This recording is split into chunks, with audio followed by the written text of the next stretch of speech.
I'd like to call this meeting to order, the September 16th meeting of the Shelburne School Board.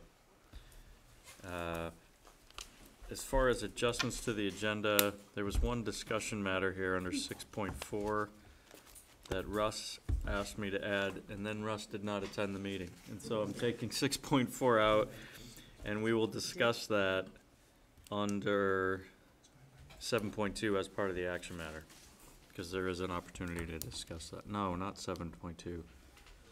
7.2 is approved budget assumptions? It is budget That's right, assumptions. right? Yeah, that is Yes. right. Yep, 7.2.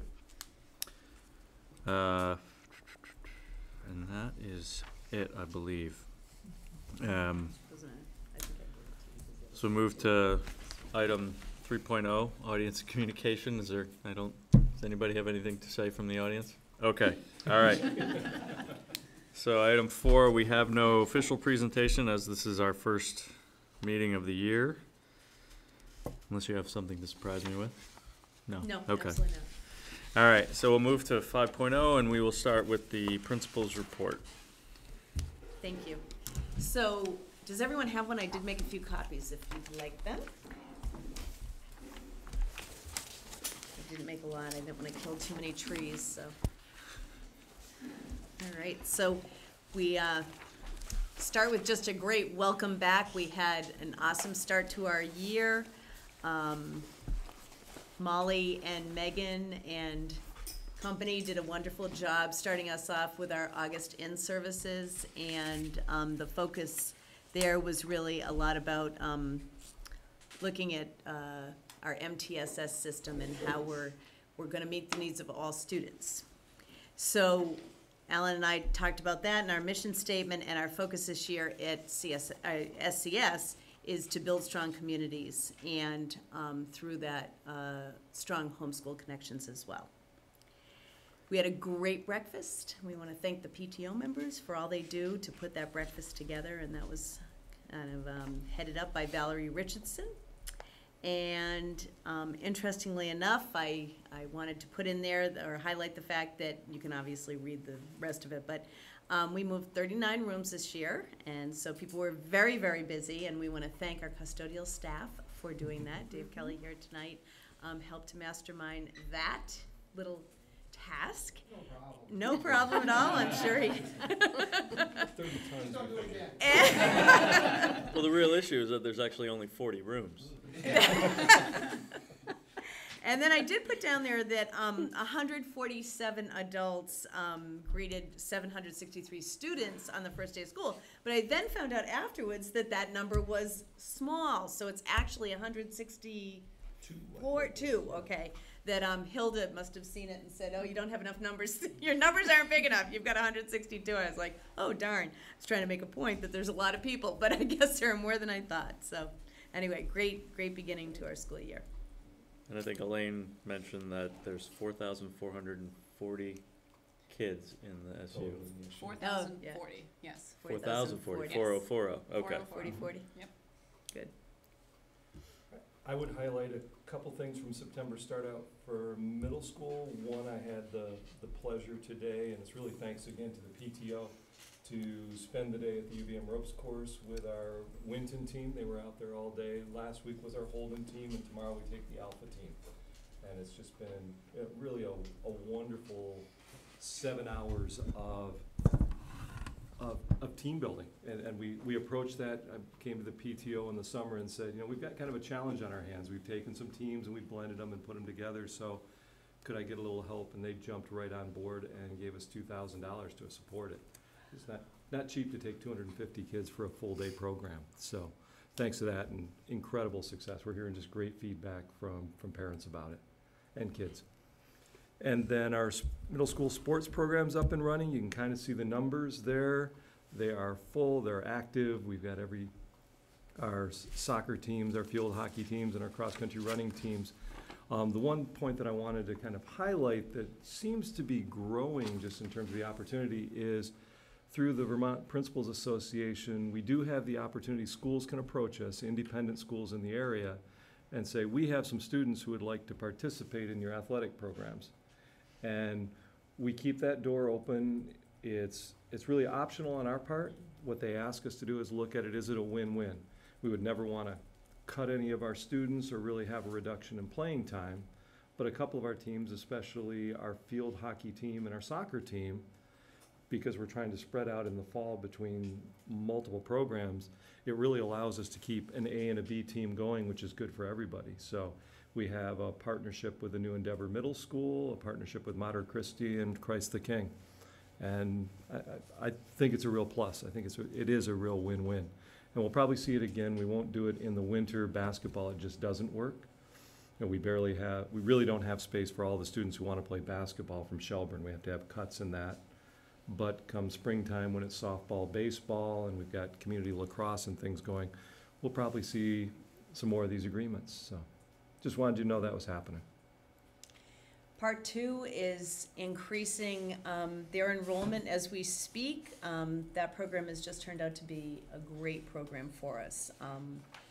And we want to highlight the fact that we have been able to hire 2 of our literacy coordinators to do some after-school literacy work with our students. So that's been a real advantageous piece for those kiddos so that they don't have to do their literacy during the school day. And, sorry. And we did just want to highlight there on page 2, if you look, all the different staff at the school this year. The staff continues to grow because we now have our recess being supervised by 4 individuals who, although hired from SCS, are actually Part 2 employees as well. So that's been very successful, so that we don't have our day staff, if you will, outside doing recess duty right now. And along with our goal, the AYP goal I talked about, as far as making sure that we're creating programs that work for all students, we've extended WIN time, so you might know what WIN time is through 6 through 8. It's what I need. WIN stands for what I need time, and we've extended that down from K through 5, so now all students experience that. What that's done, what it looks like in the primary grades, is to have 30-minute blocks of time, either 3, 4, or 5 times a week, depending upon the grade, and students are getting a lot of the interventions that they might need. So whether they're remedial or whether they're interventions that might be supportive of curriculum that's going on during the day, everybody really does win because they get what they need in real time for additional support. Patty, I have a question. Excuse me. Does the staff identify those kids and give them the WIN time, and/or do students ask for it? That's a great question. Actually, we do use data for that, so we use test scores. And then we look at, particularly right now, we're highlighting, reading, writing, and mathematics. So those 3 areas that we would have current test results on. So whether they, in some cases, it might be the kneecap from last year. In some cases, it might be our BAS, which is our baseline assessment data that we do for reading, as well as in math, we have a common assessment that we did at the end of last year. So kindergartners are tested before school starts, and so those are more fluid tests, and then the next round of tests will be September 30th. And we'll go right into using those test results to create those groups. And then teachers, the idea is that you have regular classroom teachers, you have your literacy specialists, math specialists, special educators, ELL teachers, and para-educators all working together during that 30-minute period of time. I also see social, emotional, and/or behavioral needs. Thank you for reminding me. Yes, we also have our counselors there at that time, so that they're providing some support for some small groups of students who really need maybe social thinking or something of that nature. Thank you. You're welcome. Now, isn't there also a portion of this where the kids themselves identify some Yeah. things that they want to work on? Yeah, so to go into something a little more particular, they have an actual matrix that students who don't necessarily have a need on that and really look at, what do I need as far as, like today I walked into a 3rd grade classroom, for example, and kids had identified that they needed to work for a couple of days on some math facts with flashcards. They really wanted to get really fast at some multiplication facts that they were doing, while another group of students was doing some handwriting. Actually, you know, they wanted to get better at handwriting, so they were doing that. So there's those kind of activities they can do. It's the beginning of the year, so those seem like fairly but rote activities, just and they wanted- will increase. I wanted to point Yes. that out to Kathy, because I saw Thanks, that come yes. home, and I was like, oh, that's cool. Yeah. Kids can identify what they want to work Yes. on as well, so. And so eventually they'll get to a place where those are not such rote activities, but believe it or not, right now, kids love it, because they really want to get better at those things, so, and they have a little time to be able to do it, so. Nice. So the bottom of that page is middle school staff, and so I think I'd read you the names, but if you have any questions about that's the new staff that we welcomed to the middle school, 5 folks. And then turn it to the next page, and you'll see elementary and some special educators that we have hired, as well as our planning room director. I think, again, I wouldn't read those all. At the bottom, I think we had enough changes this year. As a matter of fact, we only had one team, I believe, in the whole school that didn't have some change in membership, so, or grades. So there is a grid right there that you can see that have all of our teams and teachers and the special educator who's associated on that team as well. And then finally, the last page has our current school enrollment. You will see that we've kind of compared September for 3 years, and then May of last year to September of this year. So you do have 4 comparisons for September. So you can look at those triple E through 8th grade, and then at the bottom, the average class size, you can see that range. And as you'll see, we currently, and this was a few days, this data is about 5 days old, but we had 763 students. Do you Happy still to have report. children coming into the school? Yes, we had one 3-4 days ago. Yep. Anybody have any questions, or? How are you dealing with the new Harbor Place? The kids from, So, they come to school? Yep, we have, Technically, you're not on the board, you can't ask that question at this time, so that's only during the audience and communication portion. Yep. So, the planning room director also catches all the buses in the morning? Yes, and in Is the that- afternoon, yeah, Okay. that's part of her I just wanna job. identify that, because I Yeah. walk past that person every day, and I Yeah. just wanted to make sure. That's Okay. Rachel, say hi to her. Yep. She's great. Okay. All right, thank you for that. You're welcome. Yeah.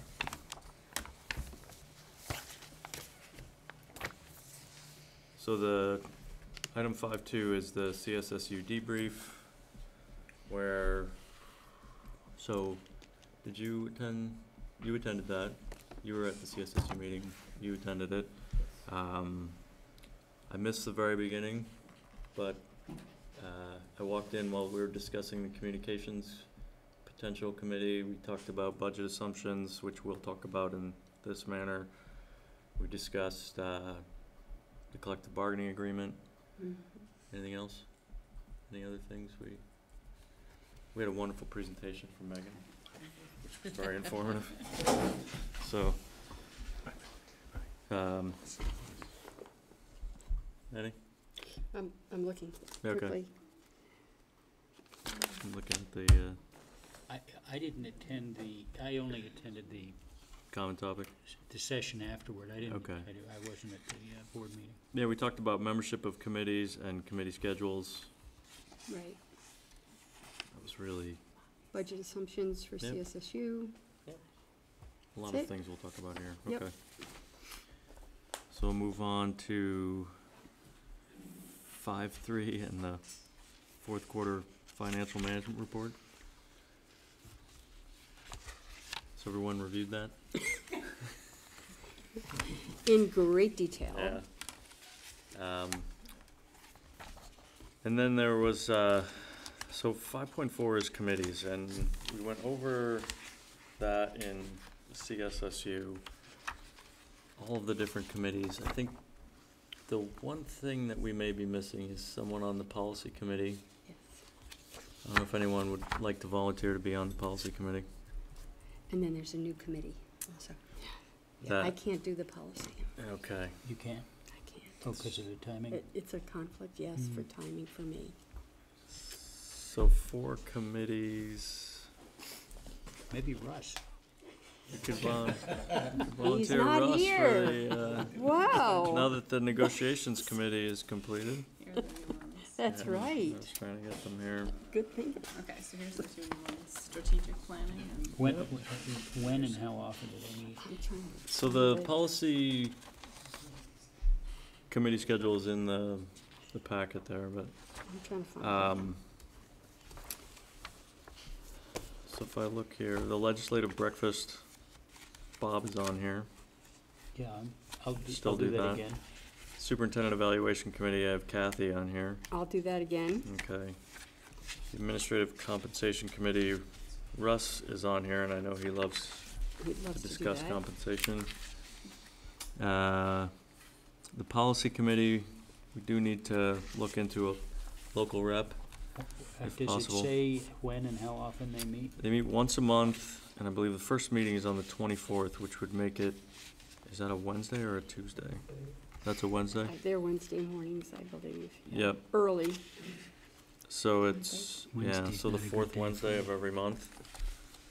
And they're at the CSSU, That's 8 o'clock, is it? yeah, 7:30 7:30 or or 8? 8 o'clock. I think they actually moved, did they move just policy committee location? I think I remember Cindy saying that. I don't know that that makes a difference, but I think they're now in here at CBU, Oh, really? Oh, yep. so if that makes a difference, then You can't, I okay. can't, if it's a Wednesday, it's a bad day for me. So we're gonna have to, Russ? so we'll table that and we'll discuss it with Russ when he comes back, how's that? Nice. Okay. Back to the agenda here. And then you want to do the new?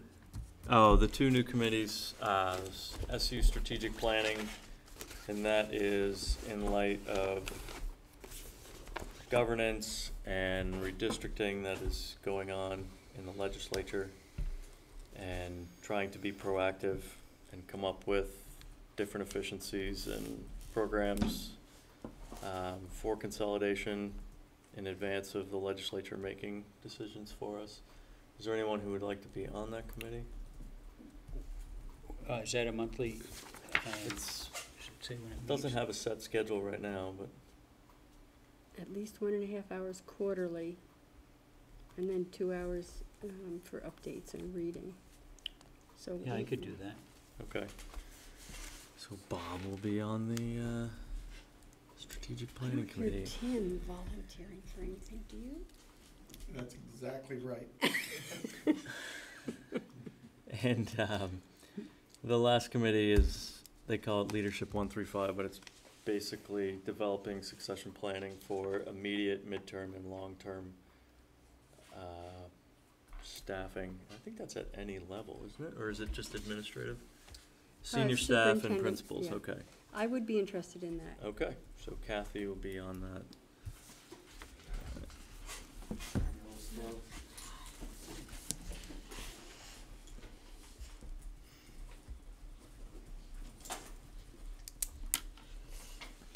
Okay, Oops, sorry. no problem. So then, go back to the right agenda here. So we'll move on to discussion matters. And so, could I get a, so 6.1, it's not an action matter. So the communications plan is something that came up at the yearly meeting last spring, where it was sort of like the beginning of a public relations, communications coordinated message for the SU. It blossomed into one board taking the reins quite strongly of developing a communications strategy for boards, corners, and things like that. And what happened was they had asked for too much resource from the central office, which caused the problem. So they want to explore, correct me if I'm Yeah, getting no, this you're wrong, good. okay. They want to explore a centralized, short-term committee to come up with a communications plan, so that if there's topics that can benefit the whole SU. You can leverage all the districts getting access to that topic. It's communications planning as well as, I don't know. But it's trying to coordinate efforts. Yeah, coordinate efforts across between boards. And So there is a unified message. Right. I think the basis for that was, I think, with the negotiations with the teachers' union, I think they wanted to make sure that, you know, if we did go public, it was a unified message, that, you know, one school district wouldn't have a nuance that the other districts didn't have. right. Is anybody passionate about a communications plan and would like to participate? Anybody have time or no? No. No. Does it, I mean, how does, it probably is pretty easy, I mean, I could do something like that. Yeah, I could be an alternate for you if you'd Okay. like. all right, look at that. I'm interested. I have a feeling a lot of stuff would be exchanged by email. Mm-hmm. Okay. All right, so we'll move on to 6.2, Board's Corner. Now, I had one thought that we might write an article about the budget schedule, since that is starting. And I wouldn't mind writing that. Anybody? Tim, do you? I was are you- gonna volunteer. You were gonna volunteer for that one? Well, I will defer to you if you'd really like, oh, okay. Passionate about it, it's All all right. yours. So I'll write, I will write I'll and, proof it for you. thank you. Thank you. I would hope this year that we would circulate all of our articles and have them read by That's a someone good before they idea. get published. That's a good So I will do that for Board's Corner, which leads us to 6.3, our Facilities Committee report, which is, this is gonna be the heart of our meeting, so really looking forward to this. Yep, yep. And do we need, so you're gonna put that, okay, so we're gonna view this over here, okay? We should, I think, introduce the, Yep, and I was gonna do Yeah. some introductions and lay Absolutely. the context for you before we. And turn I, it over to you. Alan, I thought I would just read again what our charge was, because it's been a while since we've come in front of the board with this, and for the public to hear as well. Okay. Should I start with that? Okay. Back in March of 2013, we formed a SCS administrative proposal for a facilities committee because we knew there were things that needed to be done to the school and things that we wanted to do to the school. And so we proposed the creation of a committee with the following charge.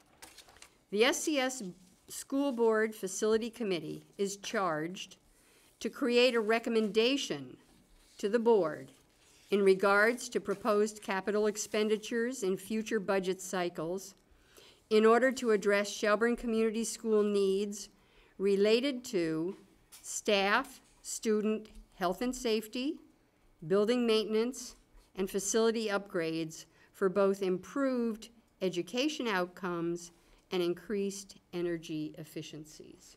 So that's what our committee has been working on for the last year or more since then, meeting on a regular basis. And several of our community members are here as well as the rest of the groups. Do you want to introduce? So, Okay. just in terms of introducing this committee, we have from the school, Patty and myself, David Kelly, our maintenance director, and Ellen Matthews, who functions as our school technology integrationist as well as staff librarian. So she's been serving on the committee from the community. We have Chris Capsalis, who's with us here, as well as Matt Wormser, who are here. Obviously from the board, Tim and Kathy, and then from CSSU, Bob Mason has been a part of that process. And serving as consultants, we brought on the firm of Dora and Whittier. And so what we've asked to have happen tonight is they've been serving as our consultants, and we've kind of been back and forth with conversations. And, you know, on the table for each of you, there's actually a brochure which we have been sharing publicly, which is kind of a summary of their facilities analysis. That was the first piece of work that we did, was just say, hey, come in here, talk to us as administrators, walk around, do engineering analysis, do whatever you can. Tell us anything that's possibly wrong with this building. And from top to bottom, identify whether it's maintenance related or even education related from their expertise and perspective, what types of things could we potentially be asking to deal with? And we ask them to leave no stone uncovered, just kind of lay it out there and identify it, even recognizing that it's probably beyond the scope of what you as a board are going to want to or be able to address. Recognizing that when we get to this point, coming back with a recommendation, well, the options are we can, as a board, choose to do nothing and spend no money on this, or we could spend a tremendous amount of money, probably replacing the entire building, which we've heard estimates to $55 to $60 million. So somewhere in the middle is probably a sweet spot, and that's what we're here to kind of discuss tonight. So what we ask, and with us is Rob Fitzgerald from Doran Whittier, and Tanya, forgive me, I forgot your name. Forcier, thank you. Who have been working along with Lee Dorr, one of the partners, as our consultants. And so we asked them to walk through, just quickly, we estimate this will take about 15 minutes, kind of from the beginning, take us on this journey, and the journey is going to culminate with, we have reached a consensus as a committee and said, here's our recommendation. And it is just that. It's a recommendation that then obviously has to come from board action. So with that, we'll turn it over to Rob and me, and the left button there will navigate it forward for you. Okay, great. Thanks, Alan.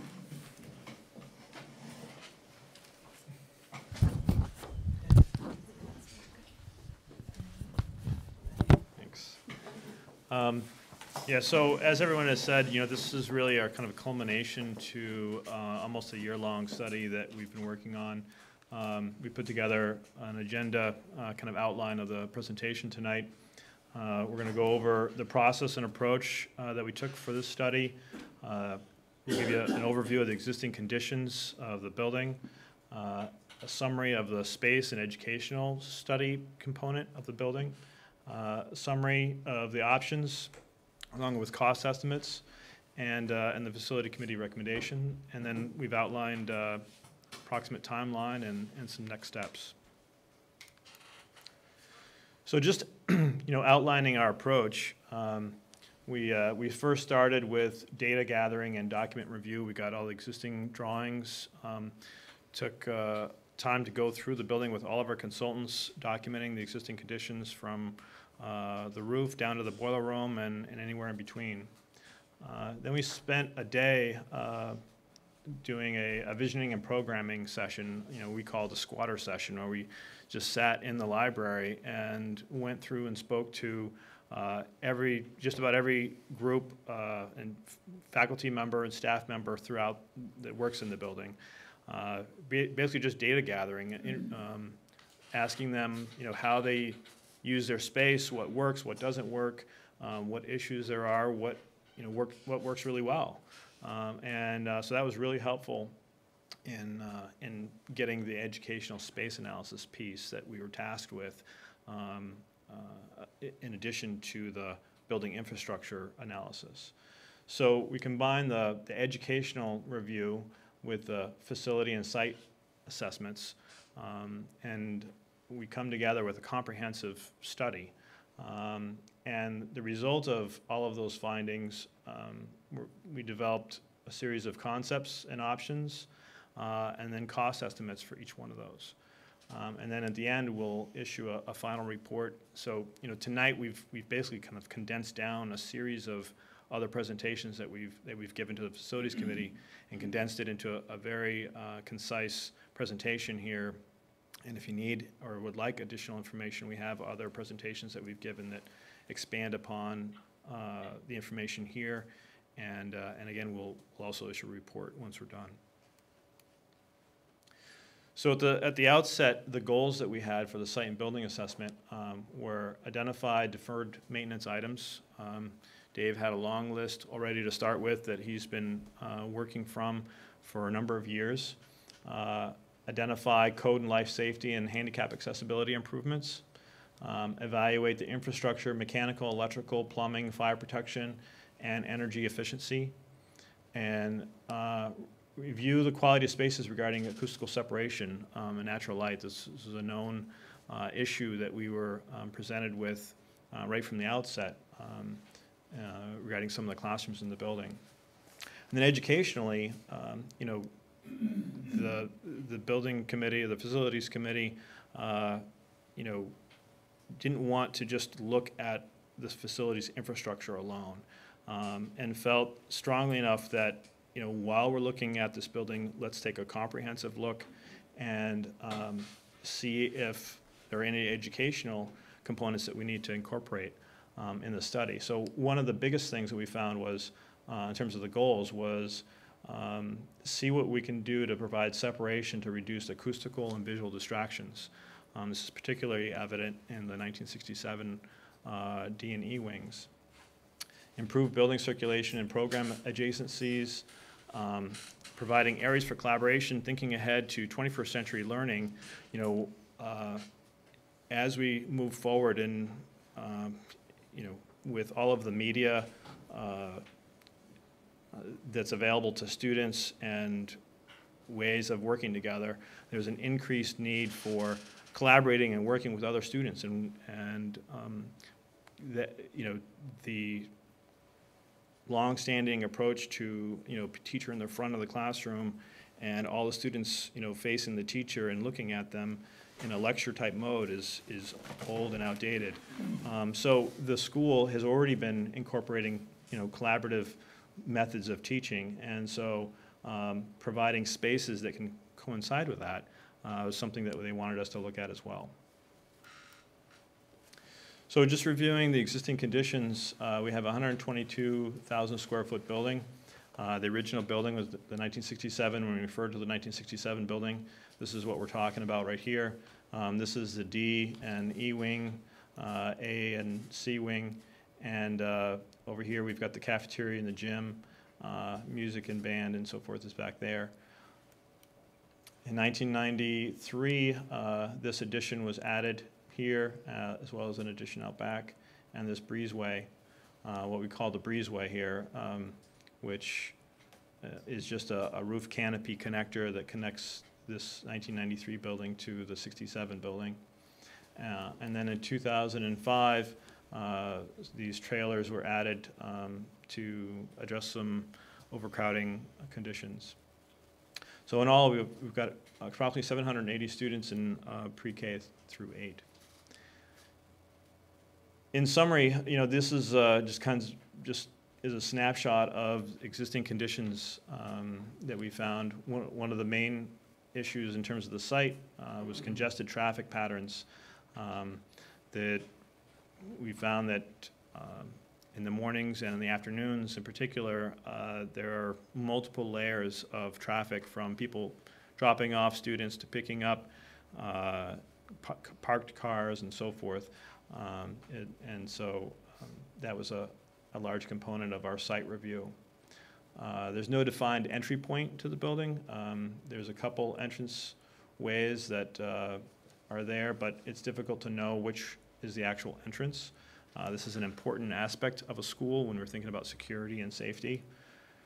There's a breezeway. This is the breezeway here, and you know, where students travel from one building to the next.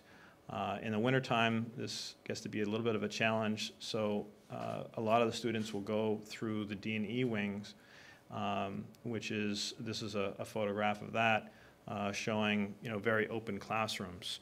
So the acoustics issue that we found is, you know, if you can just imagine, you know, this classroom here without that wall right there, and the hallway is just right there, so you can imagine students walking through that hallway throughout the day while class is trying to be in session here. So in addition to that, what we found is back in 1967, they wanted more team teaching. So the classrooms that separate, so if you can imagine that wall right there and this wall right here being folding accordion type partitions with very little acoustic separation between them. you know, at the time, the idea was, hey, we can open up the folding door and have discussions in collaboration with the other teachers. Well, what they found is that, you know, it really doesn't work that well because acoustically, everyone can hear the other teacher and the other students. So there's a lot of distraction. They're making it work, but it's difficult. So that was a key component of the study that we found. Large single pane windows in the 1967 building, that was the technology at the time. You know, it was a lack of, significant lack of, or a significant heat loss that's happening through those windows. Roofing, there are significant leaks. The roof has reached its life cycle. It's definitely overdue for a replacement. There are modular classrooms, like we talked about. These were really intended for short-term use. Throughout the building, especially in the 1967 building, there are handicap accessibility issues. Throughout 1991 was the year when the Americans with Disabilities Act was passed. The kitchen we found was to be undersized, and a lot of the equipment in there is residential style. And the ventilation system is antiquated, you know, 47 years, particularly in the 1967 wing. So, you know, I've kind of gone over these with the photos, but, you know, basically our recommendations are, you know, address the pedestrian vehicular site circulation, improve life safety and handicap code, provide re-roofing and structural reinforcement, replacing the 1967 windows and doors, as well as the mechanical, electrical, plumbing systems. Increased toilet rooms was a big issue that we found in talking to the staff. Separating the classrooms and addressing the safety and security concerns at the main entry. And then, you know, consider at some point in the future removing the temporary trailers. So educationally, talking about the space analysis, you know, this is an example of some of the things that teachers are doing, creative ways to try and separate this hallway where students walk through and to minimize the distractions. But you can see that, you know, they're also faced with the fact that the exterior windows are right here. So, you know, while this is trying to solve one issue, it's also eliminating all natural light from the classrooms. And, you know, as architects, we are designing buildings for green sustainability. There are studies that have shown that natural light for students in classrooms actually helps improve test scores. So all of the green schools moving forward have windows in all of the classrooms. It's just, you know, it's just something that is done for all classrooms to provide natural light. So by blocking that up, you know, inhibits some, you know, possible concerns for, you know, getting that natural daylight into the classrooms. Rob, while we're on that picture, it's also a concern of mine that there are no doors on those classrooms that can be locked in the case of an emergency for safety. Right. So those classrooms are completely open to teachers and children. Yes, yep, in a lockdown procedure, you know, the school has taken whatever steps they can to make it as safe as possible, but there is no ability for them to lock off the classroom from anybody coming in. I also think I remember you saying that the light fixtures in there were predicated on the access to the glass windows. So when you do put a partition up here, you reduce the light that's available in the classroom space. We found that, you know, there were some spaces in the building that were oversized, while some other classrooms were undersized for their use. And, you know, that's not uncommon, especially, you know, with education standards that have changed over the last 40 or 50 years. But, you know, that is something that we found. The kitchen as well was undersized. according to, you know, educational standards. And over time, you know, existing programs have changed, and the school has tried to modify and relocate programs within the existing walls that are there. But that has created some difficult adjacencies for programs, just longer areas to travel from one area to the next.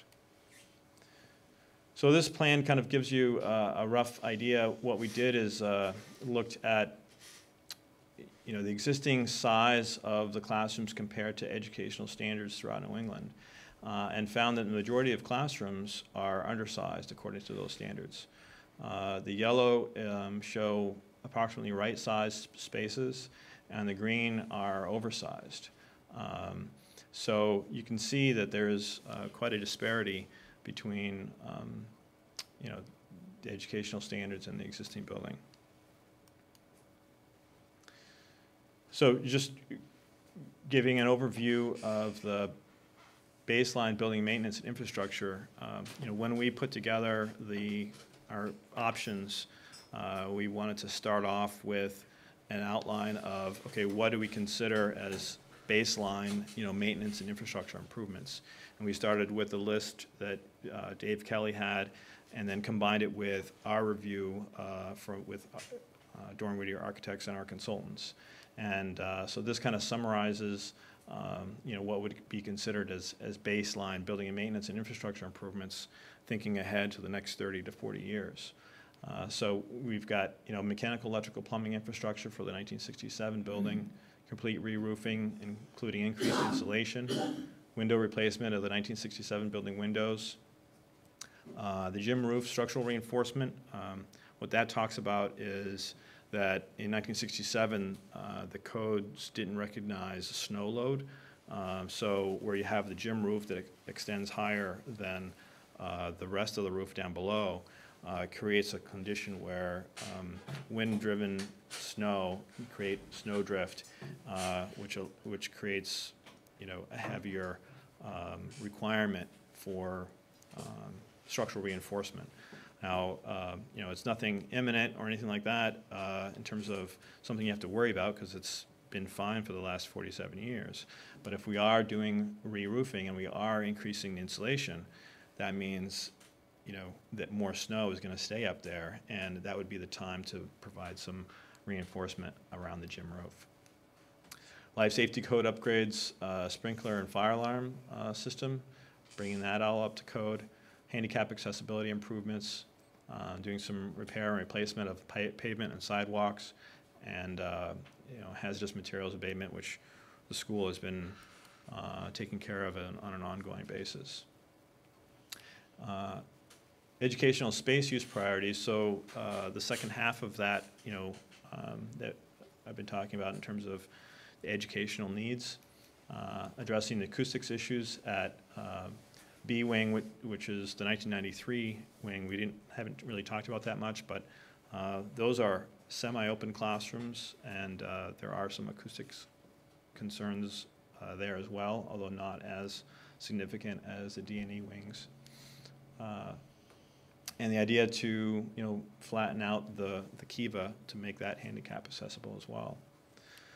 Identifying a primary entrance with a security vestibule so that you know, there's one point of entry and everybody knows where it is. And in this day and age, with concerns over intruders and so forth, you don't want people walking around your building trying to figure out where the entrance is. Integrating small group special ed spaces for enrichment, providing additional student and adult bathrooms, expanding and renovating the kitchen, enlarging the preschool and kindergarten classrooms and grouping them together, and some of that work has been done in terms of grouping them together over this past summer. Creating makerspace for multi-use STEAM exploration, which stands for science, technology, engineering, arts, and math. It's the new, again, the collaboration that I was talking about before, where, you know, you really want these different similar type of studies to come together and allow students to kind of work What we're seeing in terms of educational design is at the forefront is creating these maker spaces to help create the hands-on learning opportunities. Improving library space efficiency, upgrading locker rooms, and improving the site circulation and safety. So we prepared a series of options, and I've just have them in smaller kind of thumbnail sketches, just so we can kind of, this is a condensed version. But essentially what we did in option 1 is we completed all the baseline building and maintenance and infrastructure, and then we addressed the top 2 educational space issues. And that's what you can see here in each option. So you can see 1 and 2 of the educational components were in option 1, 3, 4, and 5 are in option 2, 6, 7, and 8 are in option 3. So what I just went over with you in terms of the educational space needs on the previous slide is outlined in each of, and so it's kind of a progression. This image right here, where you can see the orange, the dark orange spaces, highlights the areas of the renovation work. So the blue and yellow and so forth, these identify the spaces. So like blue is classrooms, for example. So in this concept, you can see the D and E wings get renovated, and the Kiva spaces in B wing get enclosed and flattened. And what this does is create a central corridor down D and E wings. So now, and encloses these classrooms so that, now we're eliminating that issue acoustically in terms of separating those classrooms, but also addresses the concern of, not having students go outside through that breezeway, which is both a security concern and cold weather concern. In option 2, we took a little step. Excuse me, I'm sorry. last meeting. When you do those renovations, are we putting those maker rooms, or what are those collaborative rooms, or whatever you call it, in those places as well or not? I can't. Yes. Yep. These would get these small project rooms. Mm-hmm. In option 2, we're expanding this to include, incorporating special education spaces and project rooms into each group of 4 classrooms, and providing student and adult bathrooms, and then kitchen renovation work. And then in option 3, enlarging the pre-K and K classrooms and grouping them together. You can see on here, it's really encompassing these entire wings here, creating a maker space, improving the library and space efficiency. And then option 4, there's a series of variations. Again, adding a main entry administration outpost, looking at options of relocating the main entry of the building to be over here, and actually removing the modular classrooms, because what we've been able to do is consolidate all of the spaces into the building so that we've made a more efficient use of the building entirely. So we were able to eliminate those modular classrooms entirely, and finding homes for them in the existing building. And again, there's no additions that are added here. And then option 5 does create an addition out in front here, and expands the cafeteria. There was some discussion about, early on about the possibility of creating more of a performance type space in the cafeteria, and so that's what really kind of this does, and also expands the front entry area.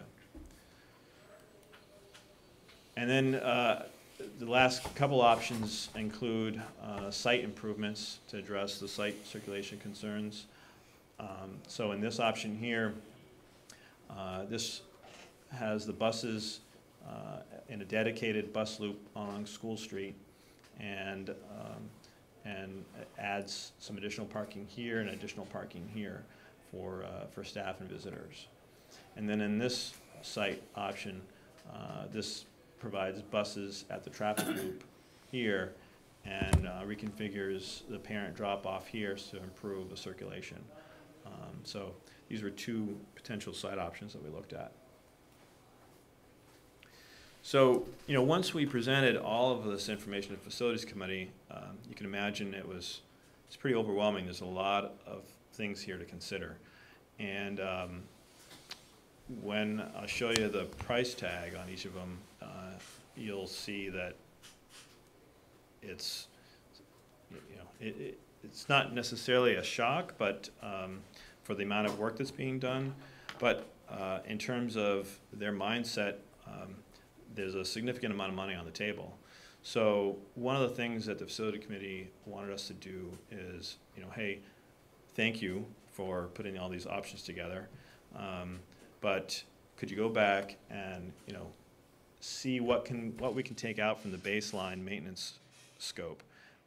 Is there anything in there that we can do as a standalone project, maybe on our own through capital improvements on an annual basis that, you know, so for example, in the baseline scope, sometimes there's mechanical, electrical, plumbing work that says, hey, if we're going to be doing mechanical work, let's do the electrical work at the same time because they're all kind of integrated.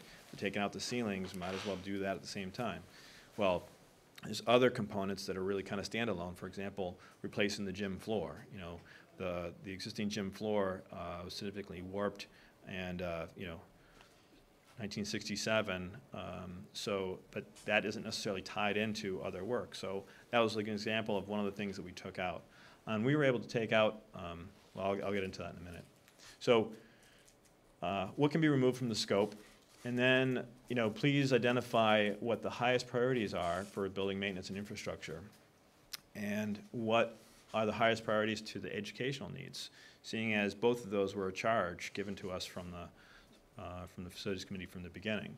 And then, you know, is it possible to create standalone projects with, you know, for the highest priority items?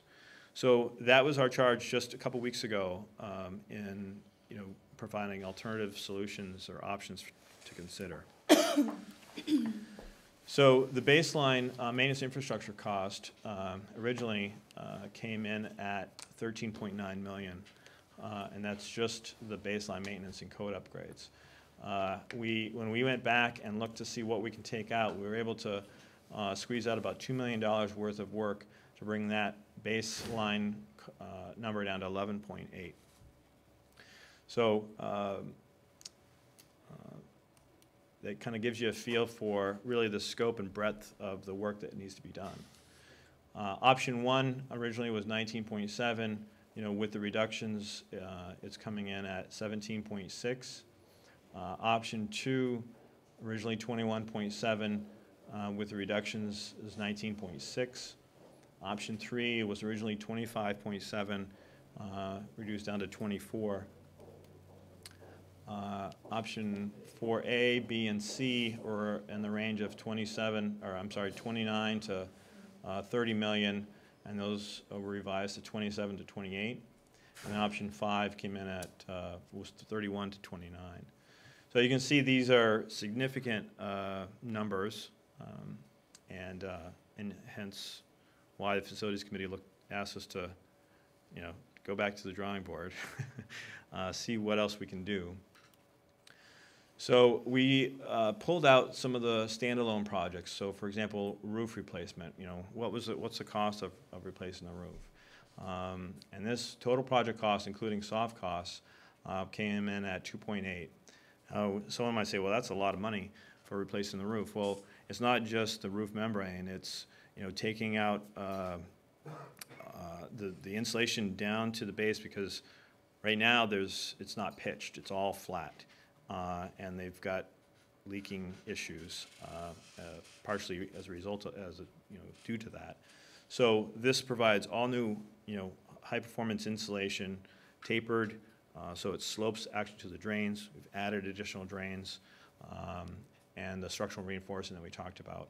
So it's a comprehensive approach to the roof replacement work. 1967 window replacement came out just under $1 million. Mechanical, electrical, plumbing replacement.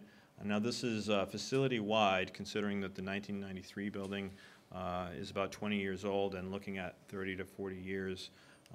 You know, we were just trying to pull out just to sort of get a feel for you know, what the mechanical, electrical, plumbing work would be for the entire building. D-wing, gut and reno is 3.4, and E-wing is 3.1. These were the two wings that I talked about that had the highest issues with the acoustics. And so what the facilities committee came up with was, you know, look, the roof has really been an ongoing issue and has been problematic and really needs to be done. The 1967 windows, those are all single pane windows. There's frost forming on the inside of the windows in the wintertime. There's condensation that forms, and you know, it's really something that needs to be issued, needs to be done as we look forward to, you know, again, thinking sustainable practices and creating a healthy environment for the students. And then the D and E wing got in reno in terms of addressing the acoustical issues at the classrooms. So we combined all those together, and when we combine them together, there are some code triggered upgrades. So included in this number here are fire alarm and sprinkler system upgrades as well. So this came in at approximately 11.2 million, which you know, in the facilities committee, in their mind, seems to be a pretty good compromise when we look at the size of the building, 122,000 square feet, and the scope and breadth of the work that needs to be done. So the school district went back. Bob Mason put some numbers together based on this $11.2 million project, which came in on a $400,000 home, would be a $316 annual increase over a period of 20 years. So something to think about.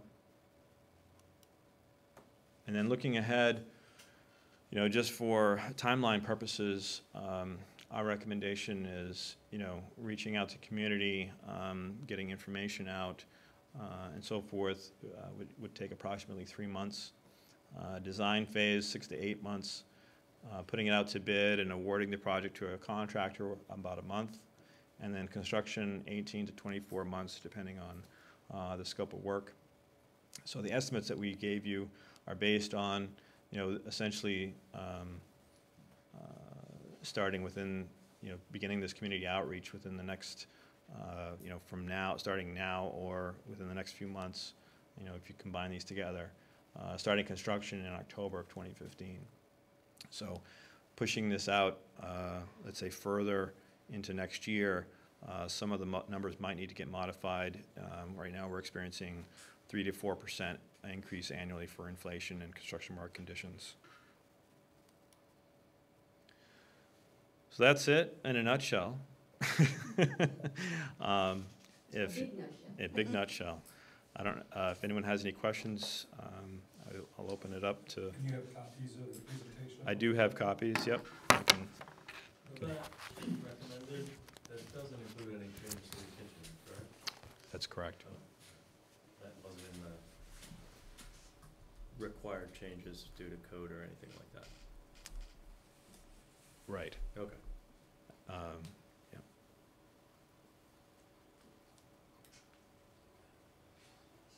I know, Tim, you were adamant at our last meeting about it started with a change to the roof. How do you feel about this? Well, I mean, I think, obviously, it's a big number, but as Rob's pointed out, it's a 50-year-old building. I mean, at some point, it's like your house. Sometimes you gotta renovate the kitchen and the bathrooms and stay current. And I think there was agreement amongst the committee that, you know, go through this process and not do anything to improve the educational component was probably a missed opportunity. You know, could easily just go do a roof and move on, but that doesn't help. I mean, we've all been in primarily the D&E wings, and it's, you know, it's not conducive to 21st century learning. So now's the time, I think.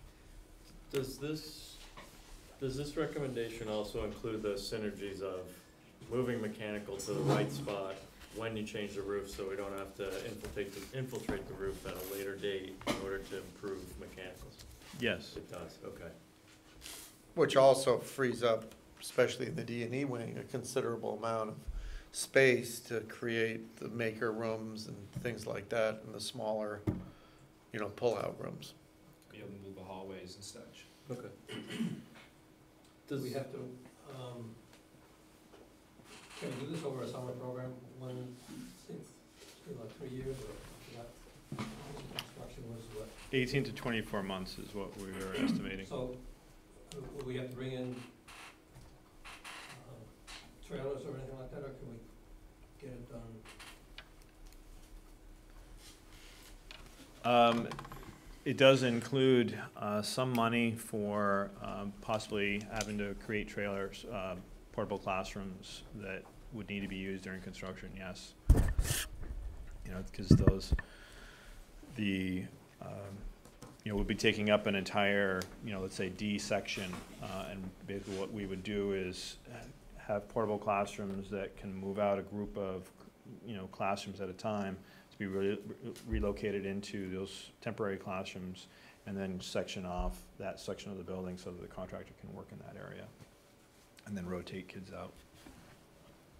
And you've done that sort of arrangement successfully in Many Vermont times. winters, many times, okay. Cool. All right. Bob, what are your reactions? What was This the, is new to you, isn't it? what so was far? the value of the bond that we were going to, that is retiring, that we're gonna replace? Was it $2.5 million or something? So there's a piece of paper with some numbers that Bob Mason ran.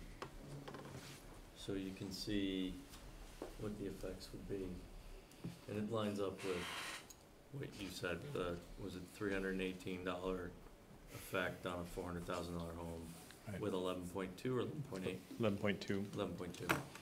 So you can see that column of 10 million there, that's kind of in that ballpark. Yeah, the other piece of information that might be helpful is Bob did run some numbers, and that we're currently, in the current budget, there's $130K per year in interest and principal that's being paid. If you were just to flatline that, which would be 0% growth, you'd be able to borrow at current rates about $1.6 million. That's exactly what I was. Yeah, so that's kind of, Exactly. that's your flatline starting number. The other question I would have is, if this Act 153,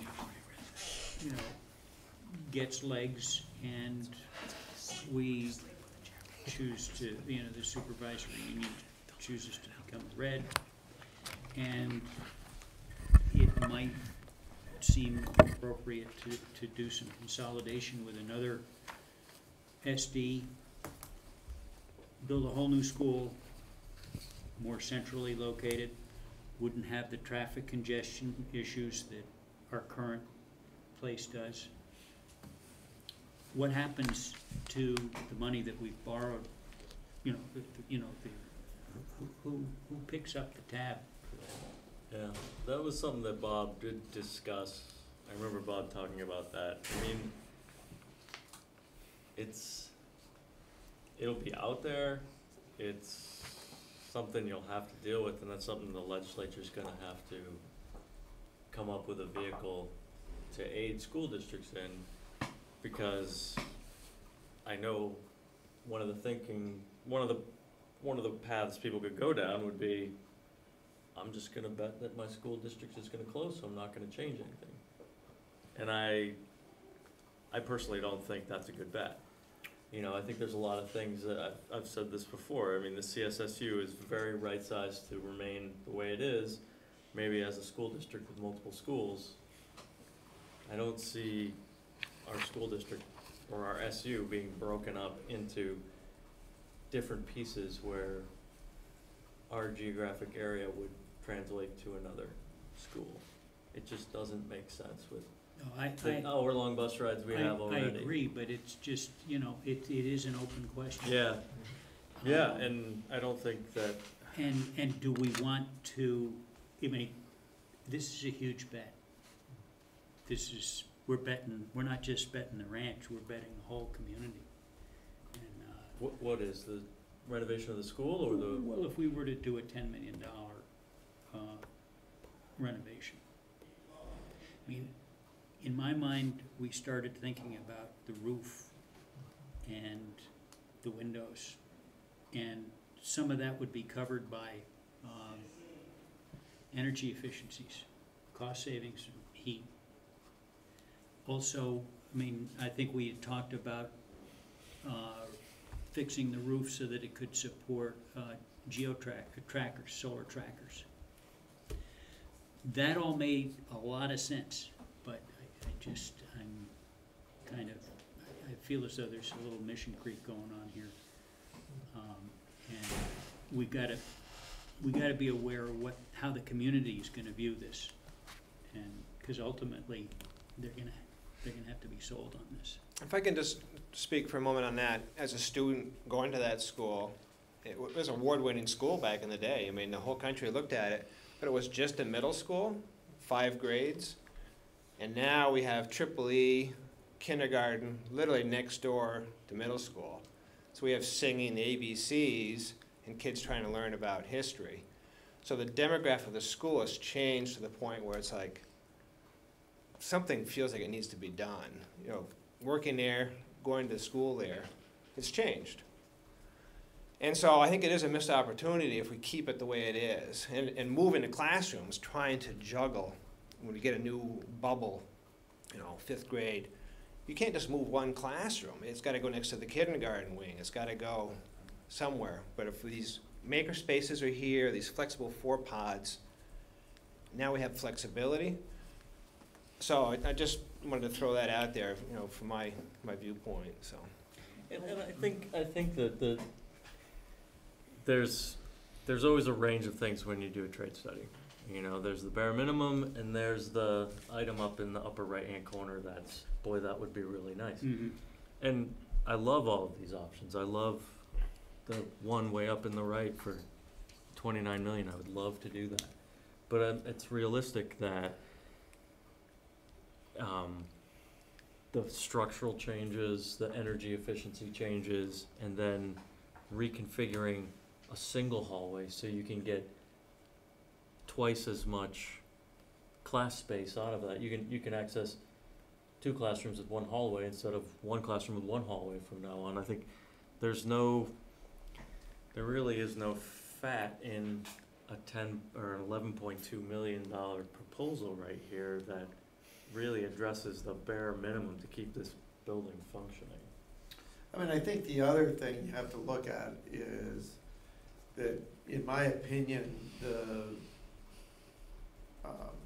repair and maintenance, if you want to call it that number, has been somewhat underfunded over the past few years. And I think they're not the few years, for a lot of years now we find ourselves in this position where not only is it the roof, but the toilet rooms, the layout of the building, even if we were to move forward with the $10 million bond or whatever it would be, I think the board's gonna have to look hard at how much money do we put in every year, because this is our only opportunity to do that. But there's still other spaces, as you pointed out. We didn't do anything in the kitchen.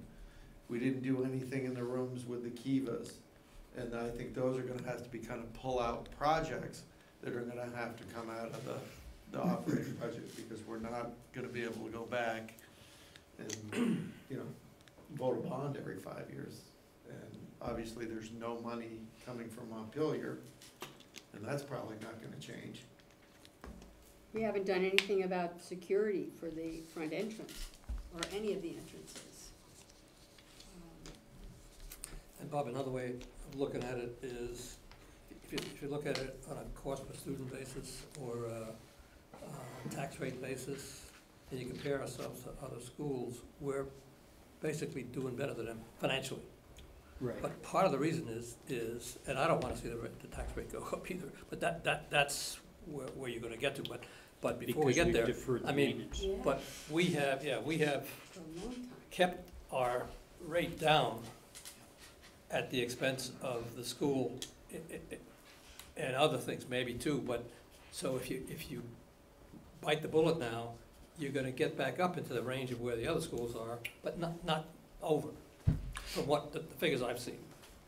But I mean, I don't think we should also just paint the picture that it's all deferred maintenance. It's not all deferred maintenance. I mean, it's, you know, there are different demands for a learning environment today than there were 50 years ago. So, you know, the open wings, are we making them work? Absolutely. Could we make them work for the next 20 years? Probably. But, you know, do we want to take this opportunity to, you know, bring it to the next level? I'm not saying we do or we don't, but I think that's the option, and that's what the committee looked at, that if not now, never. Right. And that's what we're at, so. And I'm not advocating to spend 10 or $11 million, but I'm just saying from an objective viewpoint from the committee, that's what we had to look at. And I agree with you, Dave. It'd be great to spend $30 million, but that's not gonna happen. I mean, we can't afford it, and the town can't afford it. And the question we have to ask ourselves is learning suffering because of the current condition of the school? Well, the other way to look at it is if we do make these improvements, what can we see in terms of outcomes improvement? Fair enough. Can we expect to see that? I mean, is there any data to support one position or the other? Yeah. I mean, I think the other thing to point out on that is that within the new layout that they've come up with in terms of adjacencies and getting the air handlers on the roof and capturing some of that lost space, that there is the opportunity to remove the temporary classrooms that are there, and those wouldn't be part of the plan. I mean, I know there's not money in to do that, but with the enrollment where it is and where it's going, we would have ample square footage to do that, because that's the other thing. I mean, those classrooms are already past, the temporary classrooms are past end of life at this point as well. So we're gonna be faced, you know, probably in the next 5 to 10 years, we're gonna need to do something with that. If we took some of these steps, when it's time, they could just go away. They wouldn't need to be replaced. Is that correct, Rob? I mean, that's what we spoke about. We'd be taking steps in that direction. Yeah, I mean, it would be taking steps in that direction. I mean, some additional reconfiguration of other spaces, you know, that are highlighted in the other options, you know, would need to happen in order to make that work. But this would be definitely a step in the right direction. You know, a lot of this cost is being driven by the idea of maker spaces and, you know, facilitating and enhancing the learning environment, because over the last 25 years, education and its delivery have changed. I mean, it's evolved for the better. But it's also evolving at a rate that's, you know, it's increasing. And, you know, what happens if 10 years from now we find that, you know, our space is obsolete again? Because, you know, online learning, you know, you just, it's really, there's a lot of unknowns out there. And I think that, you know, you're always gonna have that uncertainty, and you have to make the best decision you can make right now with the view that you have. And, you know, I think lots of people have given us lots of information that, you know, we need to make some changes. Will we be able to look back 10, 15 years from now and say, 10, 15 years from now, you know, 10, 15 years ago, this was the best decision ever that could be made for right now? Can't always say that. I mean, I think if you look at the current facility now, you can go back to the points in time. I mean, if you look at what year were D&E built? 67. So 67, they were advocating open classroom noise. Then if you go into where we have the Kivas, what year was that? 93. 93, you know, these sunken kivas, you know, that's gonna solve all the world's problems, and now, you know, But also, like, They don't work. The 93 wing was where the pipe exploded last year, right? So that was the newest part of the building, and we had a mechanical failure there last year. Anything can happen. So I think improving the building from this basic level, albeit for an $11.2 million price tag, is some place to put a line in the sand. Now, we're not gonna make a decision here tonight on how much to spend. That would probably be an action matter for next month. Because if we're going to make a decision and put it on a ballot for March, then we probably need to get going on that shortly, correct? So we'll consider this and make it an action item for next month. And which one of you will brief Russ? Tim? happy to. So, And also, we're not thinking of doing nothing.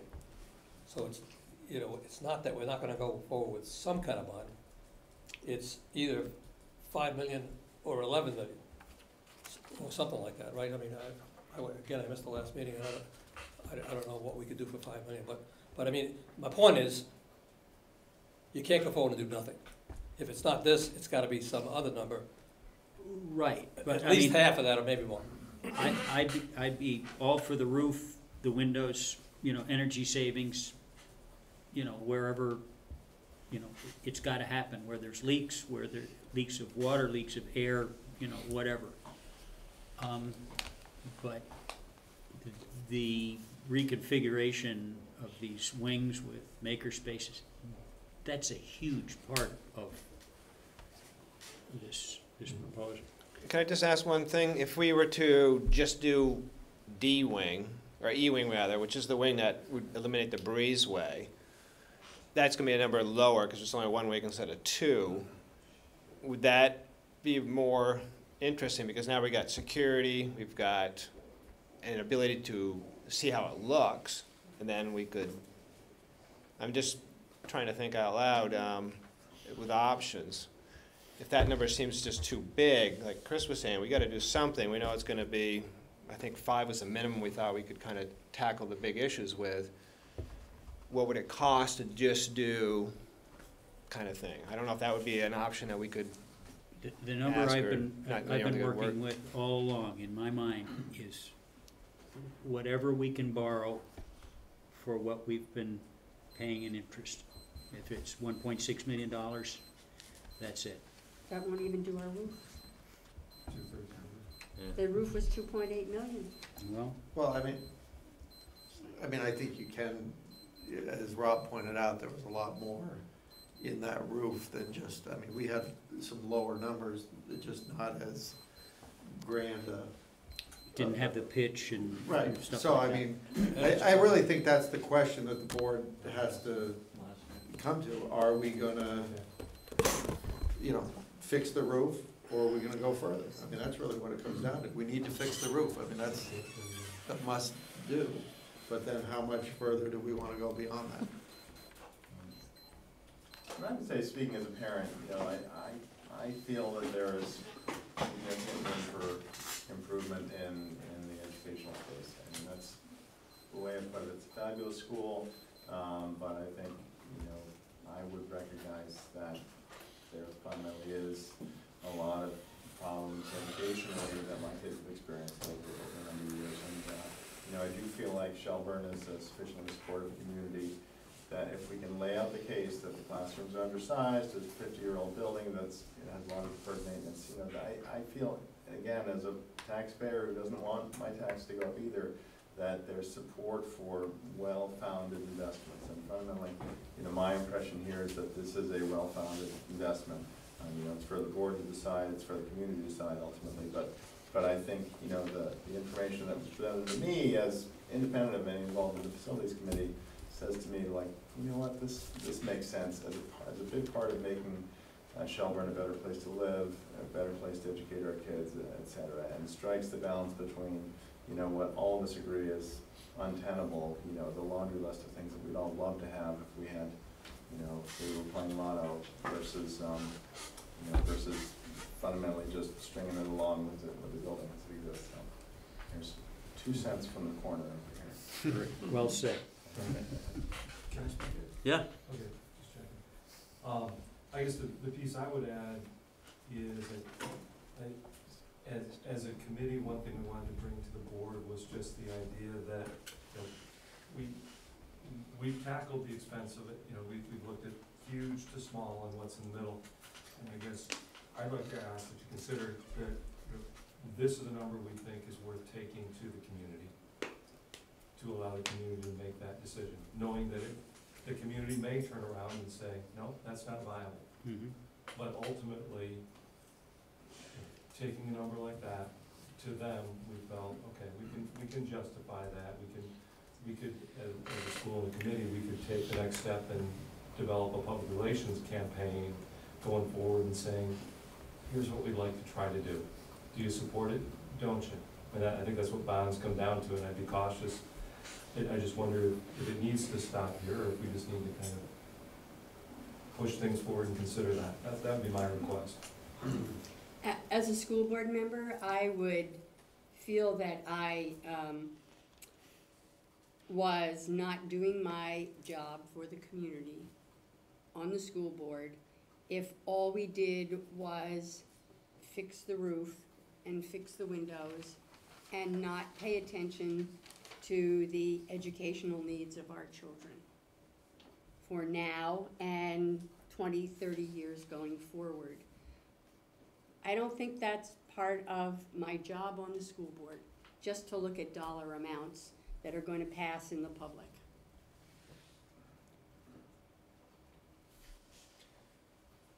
I was confused for a second. Were you saying, should we stop this now, or should we continue to go forward? I mean, my feeling as your administrator is, go forward. Okay. Yeah, All right. continue to press on with 11.2. And see, let the community decide. and Right. Well, I think continue to that's decide that. entirely reasonable, yeah. And there's 2 components of this. I was listening this week that there's the first vote where you ask the community to approve a bond of 10 or 11 million dollars. They vote on that. And then what happens is, that's in, say, in March of 2015. And what really happens is, in March of 2016, that cost hits your budget, correct? And then your budget goes up by X percentage. So you have to sell this twice, and you have to make that clear in year 1 and in year 2. Very good point. So as long as we're clear on that from the start, I think it'll be an easier campaign.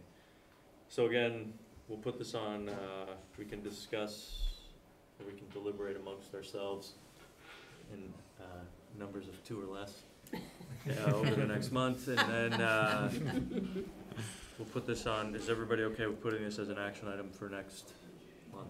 Yes. Any tasking for the facilities committee in the interim? I don't see any. Kathy? Bob? Not that I'm aware of. I Tim? don't think so. I think the number is the number, and the pieces that are there that are part of that number that we would be voting on. I guess the only concern I have is the disruption over the 18 to 24 months, but as long as the temporary classrooms are included in that cost, you know, that's good to see. So, all right. One thing I would ask the Yep. committee to provide, if there is any data to support this new, you know, the outcomes that would result from these kind of structural changes. Could you Exactly.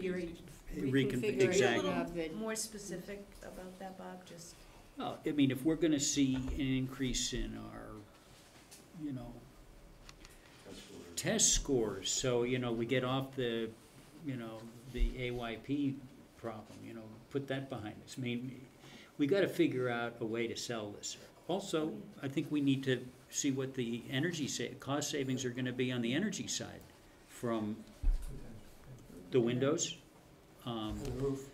maintenance, you know, reduce maintenance on the roof. I think we've got to look at the other side of the equation. I mean, the community's gonna be asking these questions. Are there some paybacks? Exactly. Thank you. Okay. So, that was 6.3, we, struck 6.4 from the discussion matters. So we move on to 7.0, action matters. 7.1 is the board work plan. Can I get a motion to approve the board work plan? So moved. Second? So Kathy approved the motion, Tim Williams seconded. Any discussion? A lot of these items came from our retreat. If you guys want to excuse yourselves because we're done with facilities, feel free. Thank you. No problem, thanks for your time. Thank you for attending. If you guys You have any other need to questions go- for us? No, I don't think so. You have the copies of the presentation? Right there, okay, all right. Oh, good, good, thank you. He's got a big pile of them right here. Perfect, thank you. That's fine, Thanks. thanks. Thank you very much for your time. That was Thank you. great progress Yes, from August to Sure you September. have, Kathy. Appreciate it. Actually, I would like to have, no, we don't have them. You have one, don't you? Sure. Tim? David left me one, because he must have it. So for the board work plan, these Thanks, were Matt. Thank you, that was a good presentation. things that, Thank you, well done. Where's our work plan? Can you It's tell page us what it looks like? 44 of the packet. When you The- print them out, they don't print out with page numbers, so. So it comes right after the assumptions, the budget assumptions. Looks like this, Kathy, Yep. one page. Ah, okay, Here you go. thank you, yep, okay. So our presentations this year are student services, student support services. And, you know, these things, these, they weren't You got it, thank you. the big reports, student leadership overview, the leadership team overview, VSBA debriefs, capital projects plan. I think those are the big things. Anything? So these capital projects, those would be for our school that are going to be included in the budget, do we know? Yes, okay. Good. Yep. Presentations. I have a question on this date of June 23rd, the business meeting. That is, I think that's the fourth Tuesday of June. Do we want these to be the third Tuesdays in June, of every month? Or is it because this is at the The very business end? meeting, That's the- the business meeting is always, Yeah. So it's it's, often a it doesn't special. matter if, it doesn't have to be the third. Right, it's Okay. set as a different time, Okay. yep.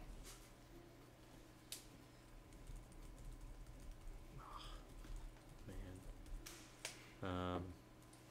Yes. Okay. So, all in favor of adopting the work plan? Aye. I, Opposed? Okay, motion carries. Go back. Item 7.2. So, I would remind, so this is approving budget assumptions and budget calendars. There is a portion of this that we need to discuss in executive session. And so, I would ask that we not discuss items 1, 2, 3, and 4. But if anyone has any discussion on items 5 through 19, you get a. So this is like CSSU, I'm gonna make a motion to approve this, but then we're gonna delay action until after we come out of executive session. So could I get a motion to approve the budget assumptions and budget calendar? Second. So Tim Williams approved it, Kathy seconded it. aye. You're voting? I'm voting aye. Isn't it time? No, we're not gonna vote till after we go Oh. into executive session. Oh, I'm sorry, oh, I'm sorry. So- Yeah, so, there we I go. was trying to be helpful. So any You were. issues on any of the other assumptions here? No. Okay, all right. So we will move to, Do you wanna move to postpone that until after executive session? yes, move to postpone that vote until after executive session. Get a motion? So moved? Kathy approved, Second. Bob Finn seconded. Okay, so we'll postpone that. All in favor of postponing, sorry, yes. Oh, Aye. Yes, aye. okay, sorry. So 7.3 is an action to approve the transfer of $100,000 from the fund surplus to fund the first part of the playground. So could I get a motion to affirm the April board action for funding the playground? So moved. Second, Kathy approved the motion, Bob seconded. Any discussion on transferring these funds? No. All in favor? Aye. All opposed?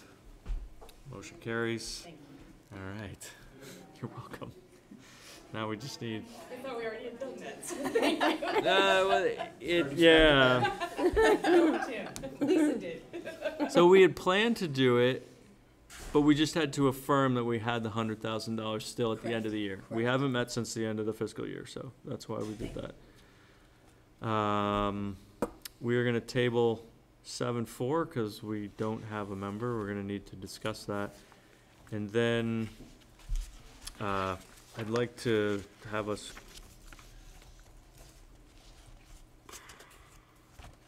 So for 7.5, does anyone feel the need to go into executive session to discuss the collective bargaining agreement? No? We were all there. No? No. So we, Okay. So could I get a motion to ratify the 2014-2017 collective bargaining agreement? so moved. Second? Okay, Bob Finn approved, Kathy seconded. All in favor? Aye.